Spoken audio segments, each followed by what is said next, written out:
on ne peut pas imaginer le nombre d'expériences qui ont lieu comme ça. Ce sont des centaines, des milliers qui ont lieu en France, aux États-Unis, en Australie, en Afrique, en Inde, dans toute l'Europe, un peu partout, et qui laissent des traces dans le paysage. Par exemple, dans les années 1960, je pense aux États-Unis, il y en a une que j'aime bien qui s'appelle Twin Oaks, qui existe toujours, qui est bien plus mesurée que celle du Famicère, parce que c'est une centaine de personnes, mais elle a été fondée en 1967, de 1967 à aujourd'hui. Ça commence à faire une durée de vie qui est vraiment intéressante. Les kibbutz, il y a des kibbutz qui ont été fondés au début du XXe siècle et qui continuent à fonctionner sous leur forme originale. Kibbutz en hébreu, ça veut dire ensemble. Ce sont des juifs qui créent les kibbutz, des juifs qui sont installés en Europe et principalement en Europe de l'Est, donc ils décident de s'organiser en communauté.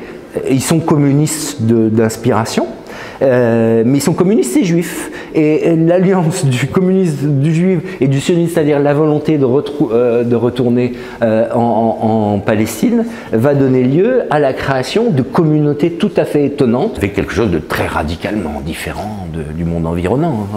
Il y a possibilité d'observer et de comprendre des tentatives actuelles. Dans le Haut-Doubs sont en action en ce moment des fermes expérimentales. Une ferme qui s'appelle La Batailleuse. La ferme de La Batailleuse, c'est la tentative d'expérimentation, mais très modeste, très terre-à-terre, très quotidienne, d'autres manières de vivre, d'autres manières de produire, d'autres manières de se comporter avec les autres, d'accueillir les autres.